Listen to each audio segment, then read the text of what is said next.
Hey guys, it's LEGO Boys E3. This is my 19th Q&A.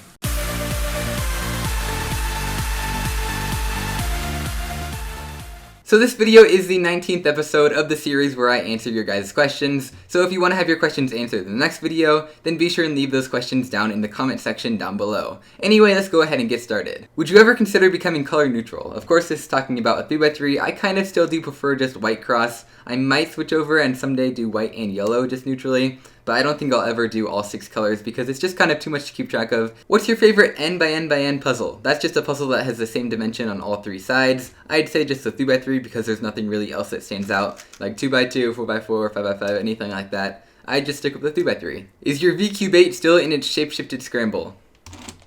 Yes, it is. I still have not solved this thing. I scrambled it maybe a couple episodes back on my Q&A video. Still have not solved it. It's still like this. It's the only puzzle I think I have that's still unsolved at the current moment. What was your PB time when you were 12 years old? Well, actually my first 3 WCA competitions were all when I was 12 years old, so you can just go ahead and look at my WCA profile, and you can see all my PBs for every single event when I was 12. I think my best 3x3 average was a 29.99, so yes, I was sub 30 when I was 12. Do a face reveal. Alright, here we go. Any tips for sub 30 or sub 20? I'd say for sub 30 you'd probably just want to learn for look last layer, where you can do any last layer case in just 4 algorithms. Get good at those algorithms and also learn F2L, get some good algorithms for those. And then for sub 20, maybe learn full PLL. Full OLL is definitely not necessary. And just practice your F2L a lot and start practicing look ahead. Would you rather be able to solve any twisty puzzle ever invented or be able to solve 2x2 through 7x7 as fast as Felix? I'd say definitely the second option because already I can solve most twisty puzzles and I don't really need that. And also solving 2x2 through 7x7 as fast as Felix would get you really famous. I mean, you'd break a lot of world records. That would just be a lot more fun than just being able to solve puzzles. Will you be competing in blind anytime soon? Well, yes, since you left that comment, I actually have competed in 3x3 blindfolded once. I got some decent successes, but I'm actually going to be competing in it again today when this video comes out. What happened to the channel LEGO Boys E2? Well, that's my second channel, and literally absolutely nothing has happened to it. I mean, I last uploaded a video like a year ago, and to answer your question, nothing has happened. Why do speed stack timers only go to 10 minutes? Well, that actually has a very simple answer, and that's because speed stack timers were meant for speed stacking. The world record for like the longest event in speed stacking is like 10 seconds. So yeah, you don't really need 10 minutes. And also if they were to make it over 10 minutes, you'd need an extra digit on the display, so there's really no point in making it go over 10. How many world records did you witness at Cubing USA Nationals 2017? Well, I actually witnessed every single world record that was set there. Grand total of 0 of them. Now here's a bit more of an interesting question. Have you witnessed any world records, and if so, which ones? I actually did see Drew Brad's Pyraminx world record average that he set at US Nationals 2016. I believe it was like a 2.1 something. And yeah, I watched the entire thing. I filmed all 5 solves. It was pretty cool. I also kind of saw the Gigaminx world record single and average at US Nationals, but I wasn't really paying attention to that person specifically. Number 1, why did you change your logo? Well, my previous logo was just getting really old. I had it for like way over a year and stuff, and there was just so much fine detail. The letters were really hard to read if it was really small. Yeah, I just couldn't do much with it, so I just wanted one that was bigger and easier to read and things like that. Also, number 2, take apart your Gigaminx. Alrighty, here we go. This is one of the puzzles that I've never taken apart before. I've taken apart most of my puzzles in my collection. Never this one.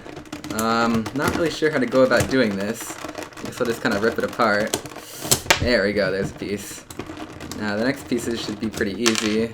There's one. There's one. And these ones should come out. Here we go. And now eventually the whole thing should just start falling apart. Yeah. Here we go. It's gonna be a whole lot of fun to put back together.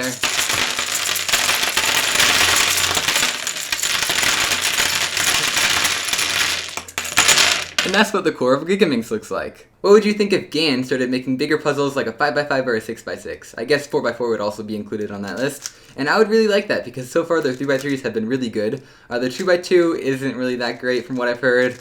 But yeah, bigger cubes from GAN would be really nice because we don't have that many good 6x6s, 7x7s, things like that. And I feel like they can get a lot better. How many Pyraminxes can you solve in the time that it takes Drew Brads to solve 10 of them? Well, if you go off his world record time of just over 2 seconds and my PB competition time of just over 6 seconds, then he can solve them 3 times faster than me. So in the time that it takes him to solve 10, I can solve just over 3.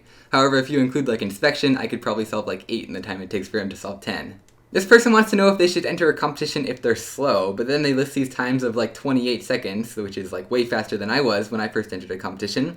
I was like 35 seconds or so. And yeah, there are a lot of people at competitions who take like 1 or 2 minutes just to solve a 3x3. So yeah, you should definitely go. If there's a competition near you, definitely go. No matter how fast you are, you'll always have fun. Even if you don't compete, it's still fun. Where did you get your first cube? This is my first cube right here. It is a Rubik's brand, and I got it from Walmart. What's your favorite competition that you've been to? Well, my favorite competitions are almost always the biggest competitions. So at the current moment, my biggest competition has been US Nationals 2017. Before that, it was probably 2016. And before that, maybe even 2014. What are your cubing goals, long-term and short-term? Well, in terms of YouTube, I'd definitely like to get 100,000 subscribers on my cubing channel. That kind of seems realistic at this point now that I've gotten over halfway there. So that would be pretty nice. In terms of like actually solving cubes, I'd like to get in the next maybe year, like sub 15 on 3x3. I could probably do it within like, I don't know, 6 months until next nationals maybe. So yeah, and then on like Scube and Pyraminx, I just want to improve on those. Keep getting like state records in Scube. I don't really have any like hard goals. Maybe in the WCA getting all events, like being able to do everything, multi-blind, 4x4 blind, 5x5 blind, that's another long-term goal that I have. If you had to take out one puzzle from the WCA and replace it with one other, what would those events be? Well, if I had to take one out, I would probably say the clock, just because it's so different than any other puzzle. I don't dislike it as an event, but I just think it would probably be the best event to take out. As for adding one, I guess the only event that really has enough community interest to even be considered for adding as an event at the current moment is probably Gigaminx, whatever you want to call it.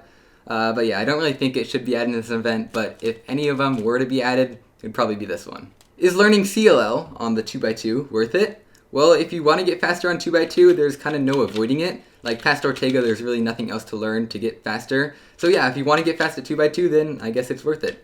Also, what's the best clock method to get sub 10? Well, currently I average like 16 seconds, so I'm not really the best person to ask.